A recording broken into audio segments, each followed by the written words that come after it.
Bienvenidos. ¿Nació la Virgen María sin pecado? Muchas veces hemos escuchado este asuntito, ¿cierto? Que los católicos derechamente se han inventado. El Vaticano, como habían dicho, es el que ha inventado este asuntito y lo ha vuelto un dogma. Esto por allá por el año fue el Papa Pío IX el que en el año 1854 proclamó este dogma, aunque la Iglesia Católica ya tenía esta creencia ya bastante arraigada, o sea, ya se decía, ya se enseñaba, pero no de forma oficial como un dogma, hasta que llegó este Papa y este Papa justamente proclamó este dogma. Para empezar, podemos ver que ellos dicen que María fue concebida inmaculadamente, es decir, sin pecado. Sin embargo, con la excepción de Jesucristo, la Biblia dice que todo ser humano nace en pecado. Esto lo podemos ver en la Biblia, como corresponde. En Salmos 51:5 dice, he aquí, en maldad he sido formado y en pecado me concibió mi madre. En Romanos 5:12 dice, por tanto como el pecado entró en el mundo por un hombre y por el pecado la muerte, así la muerte pasó a todos los hombres por cuanto todos pecaron. ¿Se da cuenta? María no pudo haber sido concebida sin pecado porque María murió. Porque lo que acabamos de leer aquí en Romano lo dice bien claro. Por tanto, el pecado entró en el mundo. Cuando el mundo entró en pecado por la desobediencia de Adán y Eva, ese pecado trajo una consecuencia. ¿Y cuál fue esa consecuencia? La muerte. Adán y Eva habían sido creados y sus cuerpos no iban a morir nunca. Pero como pecaron, automáticamente ya sus cuerpos quedaron condenados a pasar por un proceso de la muerte. ¿Por qué? Porque la Biblia dice en Romanos 6:23 claramente, la paga del pecado es la muerte, ¿cierto? Entonces, si María hubiese sido concebida sin pecado, no habría muerto. La muerte no podría haberla tocado. Por otro lado, si María hubiese nacido sin pecado, Cristo no tendría que haberse, no habría para qué haberse, no habría tenido motivo para encarnarse y venir a morir, habría usado a María.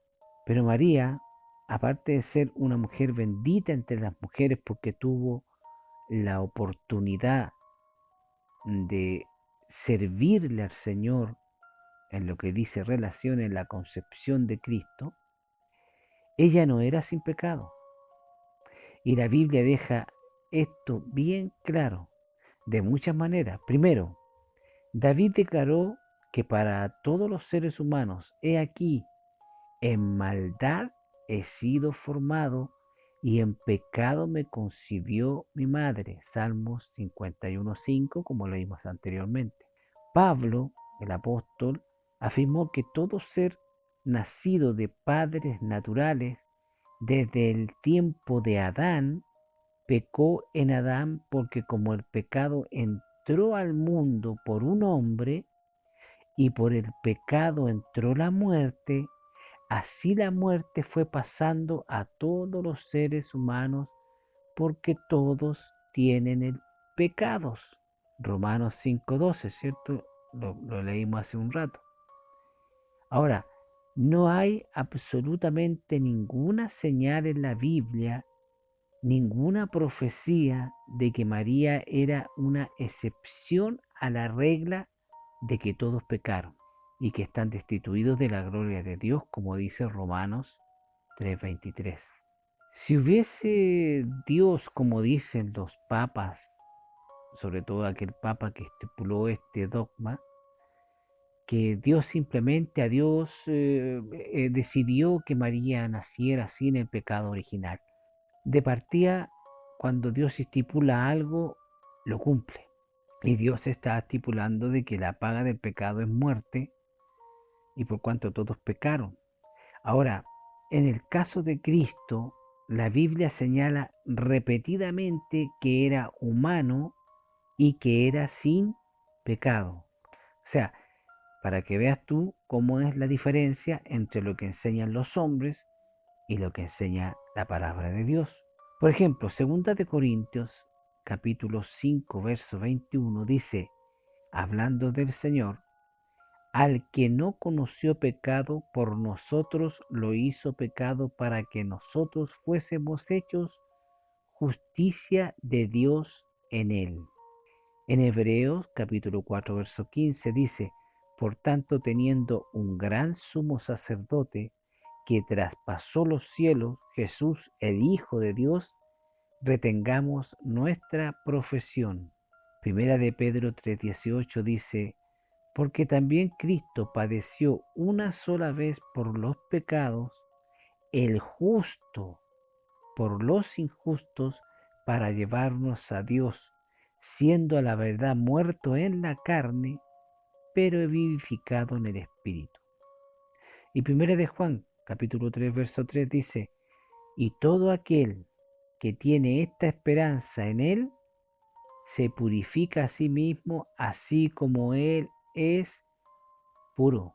La conclusión de esto es que María, la misma María, proclamó su propia condición de pecadora cuando confesó en Lucas 1:46, ella confesó y dijo, mi espíritu se ha regocijado en Dios mi Salvador. Como todos los seres humanos, María también necesitaba un Salvador. Dígame usted, si hablamos esto de forma humana, de forma lógica y racional, una persona que necesita ser salvada de un peligro es porque esa persona está en un peligro, ¿cierto? Porque está en una situación de peligro, ella necesita ser salvada, ¿cierto? Pero si la persona no está en una posición de peligro, no necesita ser salvada. Y la misma Virgen María sale diciendo que ella se regocija en Dios su Salvador. Es decir, ella está diciendo que ella necesita a Dios que la salve. ¿La salve de qué? Del pecado. ¿La salve de qué? De las llamas del infierno, porque María estaba condenada al infierno, así como usted y así como yo. Y así como usted y como yo, ahora no vamos a ir al infierno porque el Señor nos ha salvado, porque hemos creído en Él, así María creyó que Jesús era el Cristo, el Dios Todopoderoso, hecho hombre, y por eso fue salva. Aparte de esto, eh, para mí suena totalmente lógico, pero como los amigos católicos son bombardeados por cientos y cientos de días, meses, años con este asuntito usted sabe que la repetición organizada y prolongada por un largo tiempo se transforma en una programación en la psiquis humana. Y eso es lo que hacen las religiones. Con respecto a esto, el Vaticano simplemente dice que Dios le dio esa condición a María de nacer sin pecado, cuando la Biblia dice, que es la misma palabra de Dios, que para que haya remisión de pecado hay que haber derramado la sangre, ¿cierto? Y lo podemos ver, por ejemplo, en Mateo 26:28, porque esto es mi sangre, dice, del nuevo pacto, que por muchos es derramada para remisión de los pecados. María fue salva porque ella creyó que Jesús la salvó. Y para que haya remisión de pecado, es decir, remisión es quitar los pecados, tenía que ser derramada la sangre de Jesús, porque la sangre de los animales no pueden quitar los pecados, solamente los cubren. En Hebreos 9:15 dice, así que por eso es mediador de un nuevo pacto, ese es Jesús, para que interviniendo muerte para la remisión de las transgresiones, es decir, de los pecados, que había bajo el primer pacto, que es la ley, los llamados recibirán la promesa de la herencia eterna. En Hebreo 9:22 dice, y casi todo es purificado según la ley con sangre, y sin derramamiento de sangre no se hace remisión de los pecados. Es decir, no se puede quitar los pecados sin la sangre. Así que el Señor no va a pasar a llevar su ley y va a decir, ya, voy a hacer que María nazca sin el pecado, porque estaría saltando su ley. Por eso que él mismo tuvo que convertirse en un hombre y venir al mundo y derramar su sangre para redimir, para quitar los pecados del ser humano. En Hebreos 10:18 dice, pues donde hay remisión de estos, no hay más ofrendas por el pecado.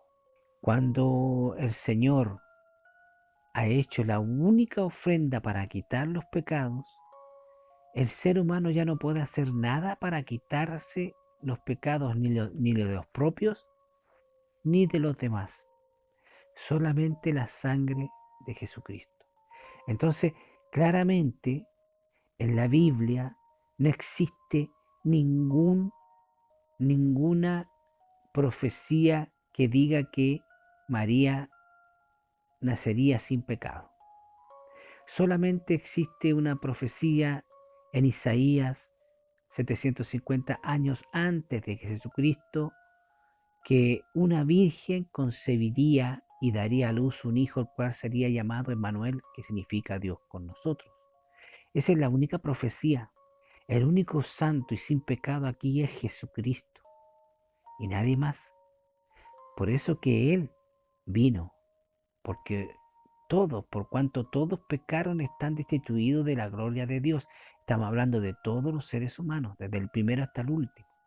Ahora, con respecto a esta costumbre que tiene esta religión católica de, crear esos dogmas, cada viejo que es nombrado papa se pone a escribir un montón de ideas locas y las transforma en dogmas, como este papa formó este dogma de que María había sido concebida sin pecado, lo cual es ridículo. Mire, la única forma que María hubiese podido ser engendrada sin pecado es que la hubiese engendrado el Espíritu Santo. Y imagínese usted, y si el Espíritu Santo hubiese engendrado a María, y después en la misma María el mismo Espíritu Santo hubiese engendrado a Jesús, María habría sido la hermana y la mamá de Jesús. O sea, una relación incestuosa. ¿Te das cuenta qué ridículo es? Jesucristo el Señor condenó completamente esta costumbre que tienen los hombres, que tienen esa cara dura, esa cara de sinvergüenza, de arrogarse atribuciones que ellos no tienen, de venir a inventar mandamientos de hombre. Jesús se lo reprochó a los fariseos. Mire, en Gálatas 1:14 dice, en el judaísmo, hablando aquí Pablo, el apóstol Pablo, dice, en el judaísmo aventajaba a muchos de mis contemporáneos en mi nación, siendo mucho más celosos de las tradiciones de mis padres. Los fariseos habían creado una tradición de distintos dogmas inventados por ellos, dogmas que Dios nunca mandó. Y Pablo aquí está reconociendo que él guardaba minuciosamente cada uno de esa tradición de los ancianos. En Colosenses 2:8 dice, mirad que nadie os engañe por medio de filosofías y huecas sutilezas según las tradiciones de los hombres, conformes a los rudimentos del mundo y no según Cristo. ¿Te das cuenta? Que nadie te engañe por medio de filosofías huecas que no tienen razón de ser, que no sirven para nada. En Marcos 7, 8, 9, 10, 11, 12 y 13, fíjese usted lo que dice. En una oportunidad, los fariseos fueron con un reclamo a Jesús porque, según ellos, los discípulos y el mismo Jesús no estaba respetando los mandamientos de Dios. Y Jesús le responde de esta forma. Repito, esto está en Marcos capítulo 7 del verso 8 al 13. Jesús dice, porque dejando el mandamiento de Dios, os aferráis a las tradiciones de los hombres, los lavamientos de los jarros, de los vasos de beber, y hacéis otras cosas muchas semejantes. Les decía también, bien invalidáis el mandamiento de Dios para guardar vuestra tradición, porque Moisés dijo, honra a tu padre y a tu madre, y el que maldiga al padre o a la madre muera irremisiblemente. Pero vosotros decís, basta que diga un hombre al padre y a la madre, es corbán, es decir, mi ofrenda a Dios, todo aquello con que yo pudiera ayudarte, y no dejáis al hombre hacer nada ni por su padre ni por su madre, invalidando así la palabra de Dios con vuestra tradición que habéis transmitido, y muchas cosas hacéis semejantes a estas. Aquí el Señor le está dando una llamada de atención a los fariseos, porque estos se preocupaban más de cumplir la tradición que ellos habían inventado, que sus padres habían inventado, que no están en la Biblia, y pasaban incluso a llevar lo que estaba escrito en la Biblia. ¿Te das cuenta? Es exactamente lo mismo que hacen en el Vaticano. Se preocupan de cumplir con sus dogmas inventados por ellos mismos, como este asuntito de que María fue concebida sin pecado, lo cual es una ridiculez y una mentira, pasando a llevar lo que dice la Biblia. ¿Se da cuenta usted? Y como nosotros estamos siguiendo a Jesucristo, tenemos que vivir, predicar y enseñar lo que dice la Biblia y no lo que dicen las tradiciones inventadas por los hombres, porque las tradiciones inventadas por los hombres te van a mantener en una vida de pecado y por lo tanto, cuando tu cuerpo mueras, vas a ir al infierno, perdido, porque no guardaste, no enseñaste ni viviste los mandamientos de Dios. Y Jesucristo lo dijo bien claro, Mateo 7:21, no todo el que me dice Señor, Señor entrará en el reino de los cielos, sino el que hace la voluntad de mi Padre que está en los cielos. Y la voluntad del Padre que está en los cielos está aquí en la Biblia. Por eso que usted, amigo católico que me escucha, si es que no se ha ido, usted, amigo católico curioso, busque usted en su Biblia. Los versos que yo acabo de leer, en su Biblia están, incluso algunos son más claros que en nuestras Biblias. Utilizan otras palabras, pero que dicen exactamente lo mismo, pero más claro. Así que María no fue concebida sin pecado, porque si eso hubiese ocurrido, ella no habría muerto, estaría viva todavía. Y ella murió, está enterrada allá en Efesios. Otros dicen que está en Jerusalén, pero Efesios, Jerusalén, de lo mismo, está enterrada, murió, como todos. Espero que esta información les sea de gran ayuda y que el Señor Jesucristo les bendiga en grande manera.